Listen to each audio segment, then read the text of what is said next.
Welcome to the Real Triathlon Podcast. I'm your host, Garrick Lowen, here with Nicholas Chase and Jackson Laundry.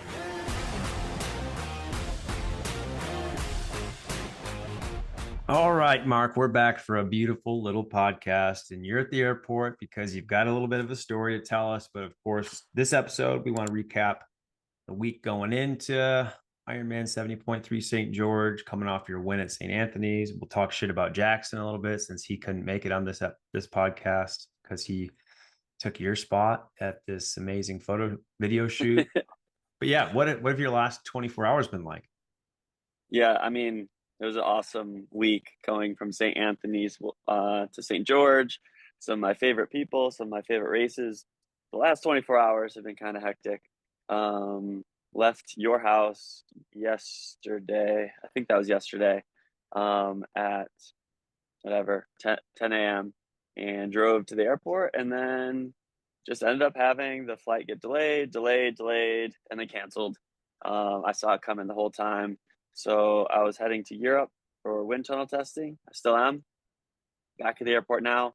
Hopefully it doesn't happen again.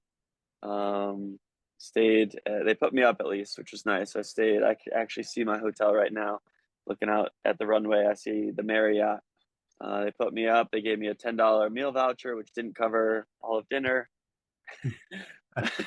And then, I got to the airport this morning, decided to check out the slots behind me, went in Vegas, and lost $20 immediately. So here we are. What slots did you play? Which one did you go to? I just did like the classic one. It's like has the sevens, crazy sevens or whatever. So it says 777 or bar.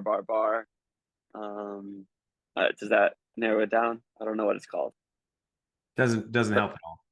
But there's the button that you could say play, and it was just $1. So I played. I mean, I was making money. Well, I wasn't making money, but I didn't go like straight through all $20.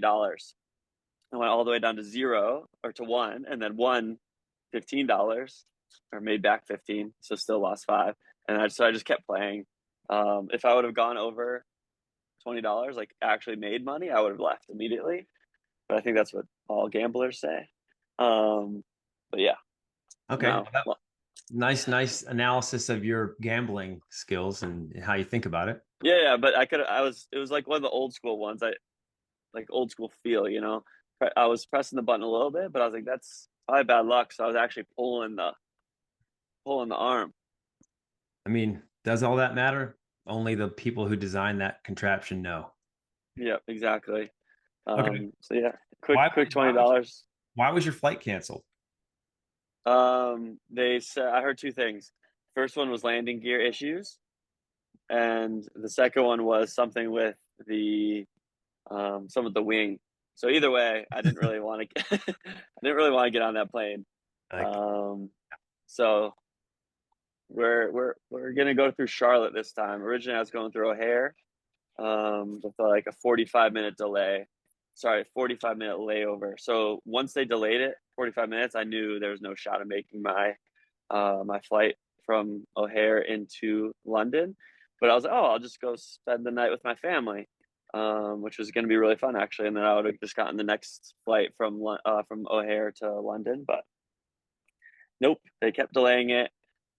Stood in line for all of like maybe 3.5, 4 hours. It was funny though, my parents were flying out at like 5 p.m. so they stood in line with me. So we got some time together. I wouldn't really call it like the best quality time, standing in line to go argue with someone to get a $10 meal voucher and see what flights you're on. But still, got to hang out with my family. They were at the race in St. George. So it's always good to see them. Yeah, I mean, St. George, this race in particular, felt like it brought in even a higher level of energy than like previous races with like, I think just the momentum has been building with like our group of people, our group of friends, the network that who just come here and they look to us and they kind of want to reach out to get advice and train with us. So, and like we had so many commitments, like just after the race, I don't think that I was able to do anything like rest wise after that race. Yeah, it was really fun. St. George is one of my favorite races, and I think with the Pro Series, it is building this hype. it's the North American champs as well. So when you put champs in the title, you know, there's a little extra there. And then the Pro Series, it was still pretty stacked. I mean, you got Sam Long and Jackson, and we had a lot of these.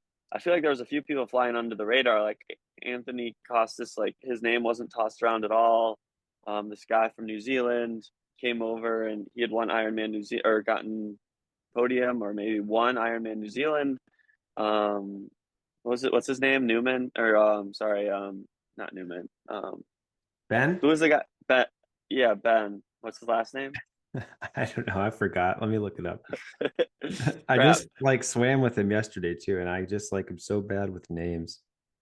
But yeah, the guy who was second, super friendly. We met him, got to know him more at the Precision little get together. Yeah. But yeah, super great race. Ellie Salthouse was there, obviously, Zach, and yeah, I feel like it was just really fun outside of the race as well. It's like all of our good friends and the community of Real Tri Squad is like, it's shining through. I feel like we're just growing and growing, and we get to meet all these great people, and then when you go to these races, it's just, you get to see them again and again. And yeah, it was fun. It was busy after the race, but I'd rather have that, honestly, than before the race. Ben Hamilton. Ben Hamilton. Yeah, he's freaking good. I don't know where he came out of the water, but his bike run was really good. I mean, obviously good enough for second. Overall, Mark, I know you and Jackson walking into this race, all the pre-race vibes and buzz, like you all were firing all cylinders. I was even, you know, I had a great expectation for being able to produce on the day. And this race for me has always been a bit of a roller coaster in terms of what I want to do versus what I'm capable of doing. It really seems like the level of competition at these Ironman Pro races has really gone crazy. I think even Sam beating most of the top 5 by some 14, 15 minutes is insane. Sam Long, obviously massive level of peak fitness. He is, I mean, a huge amount of respect. I think if you don't love Sam Long, I mean, I don't know who you would love. I mean, he's just a character. He's got a whole package now. He's a family man and he relates to everybody. He's funny. And I think there's a lot of pros like that. I mean, but he's just the one who's winning and dominating so much that obviously he's on the spotlight. So what do you think is going on with I mean, we didn't kind of look at this field and think the depth was going to be quite as high. Not that we undercut anybody, but when we saw Lionel wasn't here, Trevor wasn't here, there were some other people who fell off. We weren't really thinking it was going to be a layup by any chance, but it was way deeper than expected. Yeah, exactly. It was definitely way deeper than we thought. We saw those, like the headline people, I guess, Trevor, Lionel, some of the people who signed up but did Texas. So then obviously no penalty to drop off the Ironman races. So they dropped off after racing Texas. They didn't need to race back to back. But yeah, the depth was steep. The depth was steep. And this course lends to all the people who have like no weakness, and you have to be a strong, but you have to be a strong cyclist. And Sam just kind of tore us all a new one, I guess.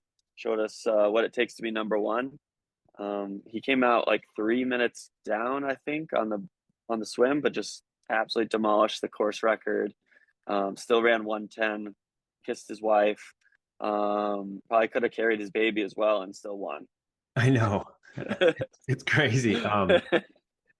Both you and Jackson also, like me and Jack, I guess to preface this too, like the pro briefing was fine. Like we had Race Ranger fully functional at this event, which was I don't know, it was lifesaver, but it was like, wow, we can ride legally closer than we ever thought we could. Cause I was always, when the light was off, I was like, this is kind of where I normally ride. And that's probably around at least the 18-meter mark.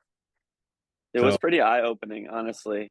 And there was a few things you could do then to like save a little bit of like punchiness, because you could see the lights. If you're in a group, I don't know how many groups there were. When I was in the group with Jackson, Justin, you could see, like, as we were rolling up and down some of the rollers, you saw the lights go from whatever, no light to yellow to blue, and then it comes down the the people. So like, okay, I could just kind of step off the pedals now, and then I'm not slamming on the brakes or something like it would happen previously. But it definitely was eye opening how close 12 meters is, 12 to 14 meters. What I was doing was trying to float at that 13 to 14 meter, so it flipped from blue to yellow. That was where I thought would be the best, because I didn't want to see like solid blue, and then all of a sudden you see red and you gotta go. So I was hoping for that blue yellow flicker.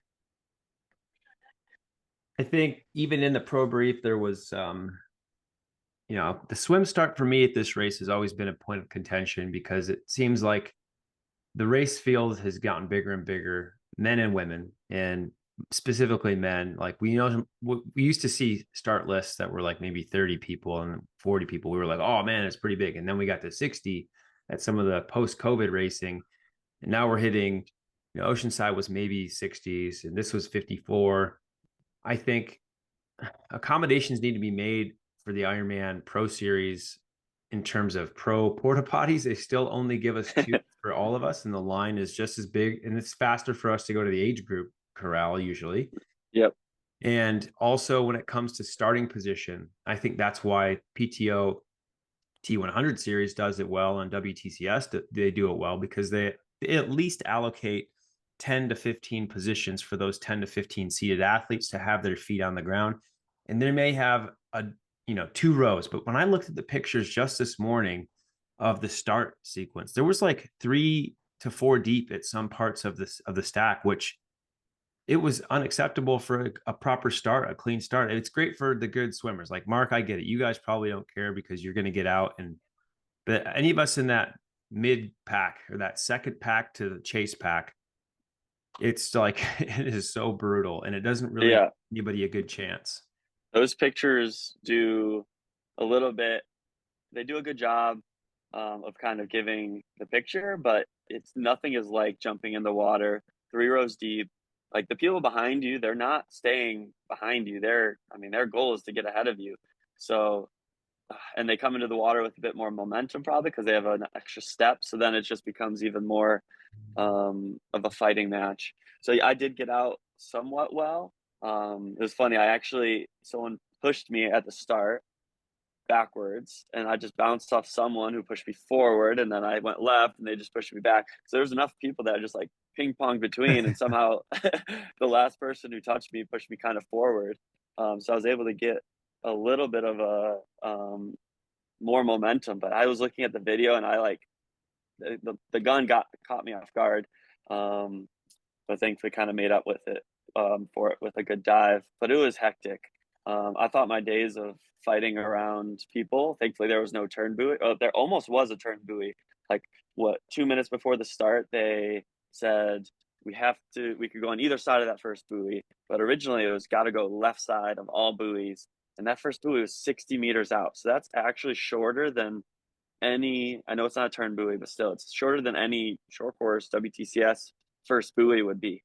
Yeah, and it was not quite in the middle of the corral that we were starting in either. So it was really disadvantageous for all of us. And I think that's something that as we become more of this PTO, or not PTO, but this Ironman Pro Series, they need to look at the clean start process to make sure that, I understand everyone doesn't need to have their own foot on only clean water when they start. But you're right. I've lined myself up second row off of some of the better swimmers many, many times. And it's a way better start than putting yourself in the front of the pack if you're not going to have that start out speed, because everyone's clawing over you and you get screwed. But if you just start and dive in right off of somebody's hip or after they've dove in, it's way more relaxed. Like that's what I did at Oceanside. I was right off Curry's feet. And it was just like, nobody messed with me. Nobody touched me, but right ahead of me, everyone was just getting bogged down and fighting. So it's a really interesting fact about the swim. That's the front pack kind of mentality, or the unwritten rule. It's like, all right, get on feet and be friendly to each other, because you're faster by doing that. Like you're faster together by not having that contact. Because once you get on someone's hip, or once you touch their feet, like you're slowing them down, you're not getting a good stroke, and then people come on top of you. Obviously, it's unavoidable at the start, but the sooner you can get clear water, get on someone's feet, the better. But yeah, that was just like I've always thought about these, like, in water starts are fine if there's enough, like, you can spread out as long as everyone's treading water. No one's like half standing or whatever, kind of getting a little advantage there. This one, 3 rows deep, and we had like not enough room. They could have spread us out, but with the dock, like when you have these borders of docks, like very like you definitely could get hit. And there's a video from the back of the start where the people like were running into the dock. And I love that we didn't do an in-water start, but it's almost like we had to do an in-water start with this many people. It would be nice if they could just do a dock, gigantic dock, but that's a big ask. I guess we might be looking at more in-water starts now. Yeah, that's fine. So that happened. Didn't seem like the women, I didn't hear anyone really complain about it. I think, how many women showed up? Do you remember? What was it like? I saw their video and it seemed pretty, like they had a lot of room. Like they weren't filling up that whole spot. Yeah. I don't know how many actually started, but I think it was quite a bit less than the men. So the age group race looks like they had a full swim. The wind didn't pick up too crazy and cause any problems. Everyone just gets blinded at this race after we start, because we get that first peak of the sun right when we start, and then man, it just gets higher and higher on the horizon. And so you Yeah, gotta get tinted goggles. the people on the left side, I think, followed this paddleboarder who they thought was the lead kayaker or paddleboarder, but it was really just someone who was there making sure their age groupers go straight, or anyone goes straight, I guess. But yeah, right when we started, the sun was peeking over those red rocks, or the canyon or whatever's over there, and yeah, it was blinding. Yeah. I was like, I made it to the first buoy. I was like, looked at it. I was like, I think it's yellow, because I saw everyone to the left. I was like, am I going to the wrong buoys? Like for 100 meters, I thought I was swimming backwards. Like I thought I was going out on the return side because of how far left people were. And I was like, I sighted 3 or 4 strokes in a row. I was like, no, that's for sure yellow. Like I see the kayaker. Like I know I just need to sight into the sun, which is absolutely the worst thing, but sometimes you have to do it. Like the sun is where I need to go. Yeah. Yeah, it was nuts. And then coming off St. Anthony's, did you feel any residual fatigue coming off that, going onto the bike, power? I don't know what happened, honestly. I mean, maybe it was more my like a bit of this Achilles thing, and then I blistered pretty bad. So the bottom of my feet were still pretty like sore, but that really didn't affect any like power output or anything. I just didn't have that like immediate power like I did in St. Anthony's. St. Anthony's, I went straight to my like race power, straight to like 330, 340. Olympic distance power obviously is a lot higher. But here, like I was just gassed immediately, and I kind of felt that towards the end of the swim. But I just like refocused, getting on the bike. Yeah, I lost 50 seconds in the first 4 miles to the leaders, which is horrendous. And I was like 270 average for the first 5 miles, and then saw the people coming behind me, because you get that first watch, the first look. Remember our last pod? Yes. And I was like, all right, like I'm gonna have salvage a day that I want, like yeah, I need to go with these people. Like anyone who passed me, I had to at least try to go with them. And I knew if once I got to the hill, it would be a bit easier. It was something about just being in the TT position, and I don't think I was cold or anything. I just didn't have like, I was just going all out, and nothing was there. Thankfully, I was able to refocus. I actually lied. I was just lying to myself. I was like, how cool of a story will it be if I can make it through this and like have a podium or whatever after the start? Like how cool is the story gonna be? How good is this gonna feel if I like came over this little rut in the first 10 minutes? So that's kind of what got me through the bike. But it definitely, I think, cost me, or these big efforts. I had a huge effort at like mile 20 going up Washington Parkway, trying to catch Jackson as he flew by. For those guys like Jackson, Sam, those good riders, I think they see me or they see people and they just want to just like maybe see the good runners. They just attack right past you, which makes sense. Like I would do the same. You don't want to have me jump on or have any of the good runners jump on. So I got caught out of position when Jackson did that, and ended up having to do this huge effort. But I was happy with it. Like that was probably an all-time best kind of um, cover of a move. But it definitely I paid for it on the run for sure. Yeah, I think this course for sure always puts itself in a position where there's like Sam went sub 2 hours on this course on the bike. Like Yeah. it's insane, especially how many hills there are. But I think that's why I think it's harder. Oceanside is probably a little bit harder because it doesn't have the good pavement. It's brumbly. There's way weird corners. This is a straightforward, smooth, good pavement course. A lot of forgiving downhills. Yeah, the pavement is awesome. Oceanside, I was so sore from it. I was like, couldn't even like look up for a week after Oceanside. Yeah, and like that's the tactic. Like having raced this quite a lot, it definitely helps. Kind of knowing how those hills kind of roll up and over, so you can keep a lot of momentum if you do go over the top and just hammer it. And I think Sam is really good at that. Mhm. When I saw him and he really wasn't that far back. Can we come off the parkway and then you take that U-turn? I was like, oh, he's right there already. I was like, damn it. But it took him still another 5 miles to catch us. And I'm thinking he probably didn't like go easy, but he knew, was it Purgatory Hill? What's the hill that goes past Sand Hollow or Quail Creek? I think that might be purgatory.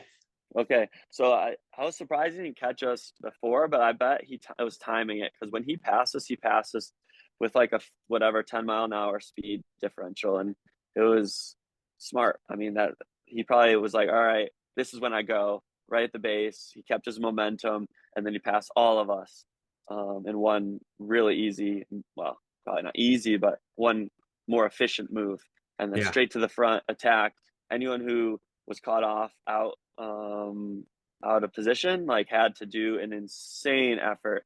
And I know Justin Reale tried.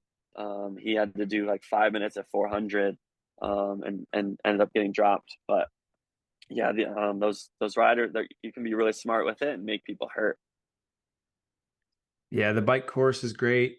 I don't know. I think the run course too. Well, first off, Jackson too was having a pretty okay day and then had some technical difficulties. First off, we got to chirp him a little bit for only being out ever installing wireless Yeah. shifting on his aero bars. Like, I think even when I first started getting electronic shifting, I was like, the only part of this that makes sense is being able to shift on my hoods and on my aero bars. That's the best part. And Yeah. It's timing. like it's like mechanical for him essentially. Because Yeah. on mechanical, on the TT bike, you have to bring your hands off the base bars to the arrow extensions to shift. And Yep. that's what he has to do. And he has like 12 speed SRAM blips. Like you could put those blips anywhere. I was joking. I was like, you could put them on your freaking seat post and shift there if you wanted. So I think that was like a rude awakening.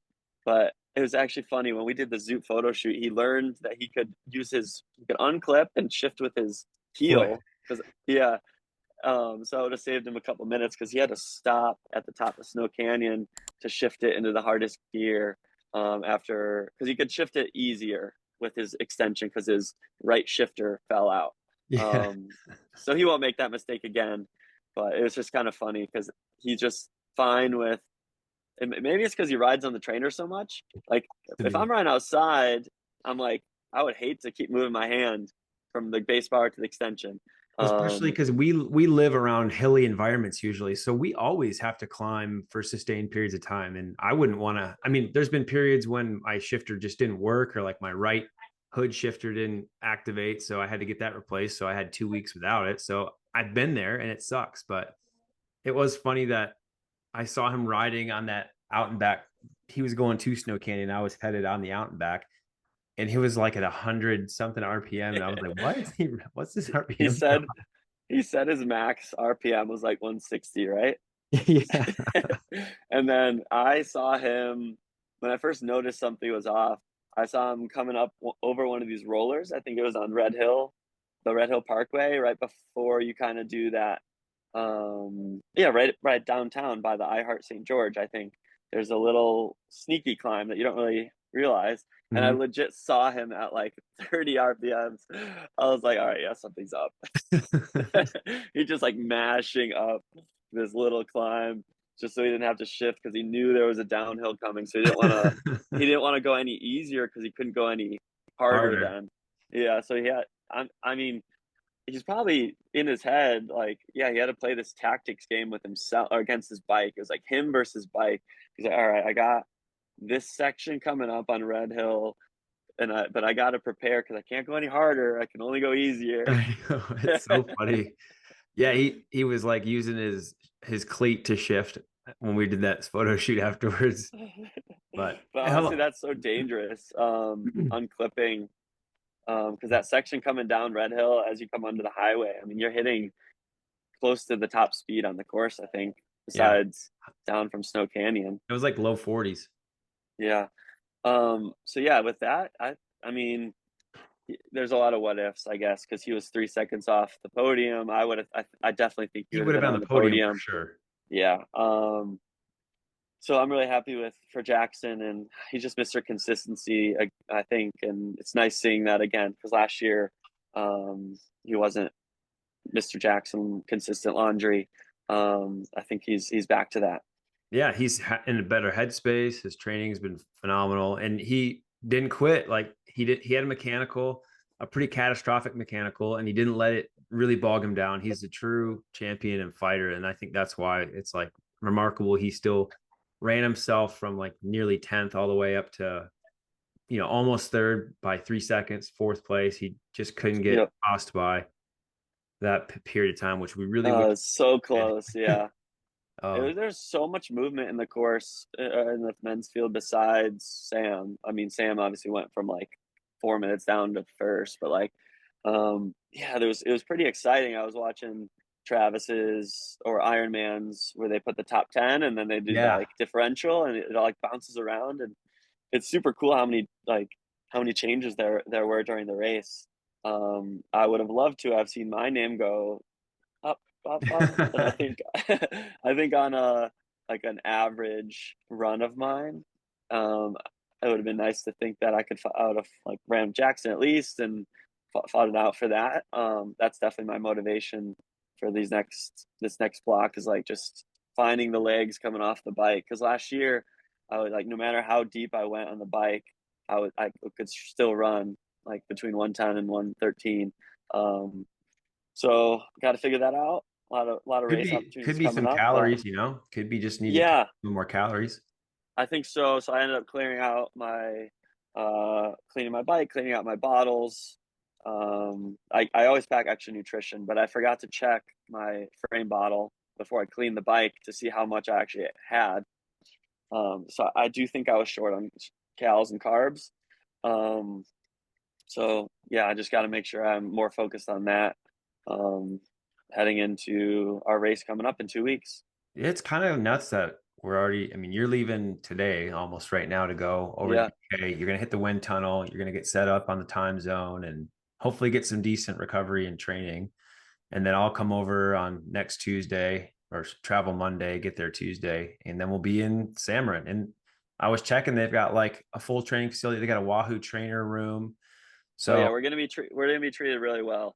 Belinda and the people at Challenge. Monica, Yeah, it's gonna be really fun. I mean, me and you both decided to go here. We could have gone to Chattanooga, which is the same level. It's a gold tier for the PTO scoring. But I always have wanted to race this, and I saw it as a great opportunity to come across, race some of these Europeans who've qualified. I haven't seen a full start list, but maybe it'll be big. um, yeah, it'll be big because 6 qualify every single challenge race. I think that's what it is. So it's gonna be fun. Yeah, but wind tunnel, I'll be posting about that on my Instagram. Be making a YouTube video for Felt, and hopefully find some watts. Maybe over under. I'm thinking I'm gonna find 20 watts. What do you think? Is that a big ask? I mean, I My think you can. position looks pretty bad. No, I just pulled up your position from the Ironman pictures of this race, and I'm looking at it right now. It's not. I mean, it doesn't. The only thing that Not too bad. I think the only thing that you'll be evolving into is maybe dropping that front end a little bit. I think the Yeah. front end is the only thing that looks like it's a little high, where you could probably drop it and then still sink into it, because your back angle looks like it's about 15 degrees. Yeah, that is true. So without changing anything on the bike, the one thing I've been trying to work on is just relaxing the shoulders. I feel like I just like still kind of tight up front. And that's how I was when I first got on my old bike. When I was new to kind of riding the TT bike, it took me a bit. This position is very similar, but I just relax into it. And it's so funny when you like just not doing nothing to the bike, when you just relax and whatever, pinch the shoulders, how much faster, more efficient it is without changing anything on the bike. Yeah, I think if you can just get more relaxed and get that back ready, I bet with that position, depending on how much you can change with your current setup, yeah, at least 10 watts, I guarantee. But it Yeah. has to be something you can hold under power and under stress. Yep, absolutely. Sorry, huge side tangent here. So if I'm sitting at the airport and I'm watching some of these, some really rich people get dropped off, because if you don't have a private jet or you can't fly private, there's another option. They'll bring you onto the runway, like you have your private, Yeah, whatever they drop you off service. in like a black Porsche or something. Yeah, right at the end of what's the thing you walk out Yeah, to the plane on? the ramp or the The jetway. jetway or something. And this is the second person I've seen. I can't tell who it is. I think it might be Kenny Chesney. Um, seriously, it might be. Does he have a cowboy Um, hat on? cowboy boots. But yeah, so they're just going straight to the jetway. So yeah, they'll just go first class. So it's kind of like a private jet vibe. Oh no, this person's just a worker. But someone else earlier was definitely a high roller. They're like all decked out in Louis Vuitton or something. Hey, what are we thinking for the challenge championship in terms of water temperature? I don't know. It's been wetsuit some of the Collins Cups, but I brought the wetsuit and the swim skin. Yeah, I'll let you I'm know looking when at I the get pro there. race, and it looks like it does have, like, Gustav is in his wetsuit. The pros are in wetsuits, so good chance it could be wetsuit swim. Looks like you get an open water or in water start too. Yep, and we'll start. Yeah, it's gonna be fun. 20-meter draft zone. Sorry, I'm just looking, make sure I don't miss my flight over here. Yeah, it's gonna be a blast. I don't know if we'll do a podcast in the wind tunnel, but we're definitely gonna I'll be posting stuff on Instagram. Like I said, I have a few things, big things to test. Obviously, it's mostly surrounding position, but I can test all the helmets. I can test all of the hand Shoes, positions. I have the shoes, my Bont, my what's the name of that brand? Catamotus. We're gonna get you a pair of the Catamotus. Catamotus shoes. Super excited to try those out. And then I also have a Pearl Izumi laced up one. But yeah, I think I'm going for 2 hours, but I think that's going to be the perfect amount because don't need to test anything with Zoot. Envy wheels, don't need to test those. I got the disc and the 6.7 up front. Got the fast TT bars. So I'm excited. We've got this nice layout of how we're testing it to make it the most efficient. Because once that tunnel starts, the money is flowing away from you. I know. I'm just ready to have. I haven't traveled and raced outside the U.S. that much in the past few years, and normally that was like all I did. So I'm pretty excited to get out there Yeah, and have I'm some. so excited you're coming. Yeah, You're coming to the Airbnb, and then we move into the X Bionics Sphere, which has a track, a pool. The outdoor pool opens the day you get there, and then they yeah, have food covered for us, I believe, or breakfast. And then I'm sure they have massages if you need it. But you said they have the Wahoo. It's this place, I've heard such good things. Richard Varga lives right next to it.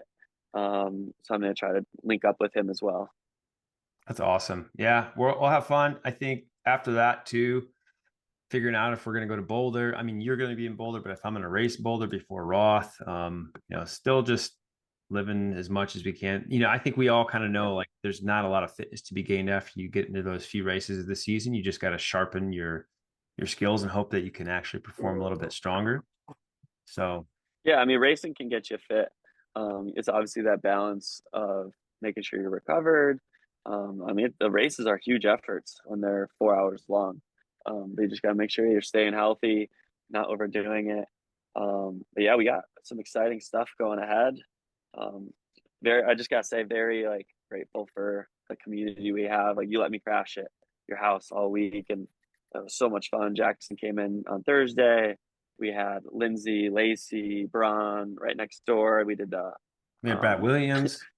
Brad Williams. Yeah, Ellie, Zach, everyone else on RTS, everyone else outside of RTS who we all know. It is a home race for you, but it's starting to feel like a home race for me as well. And it's just very grateful for the community we've really built around ourselves.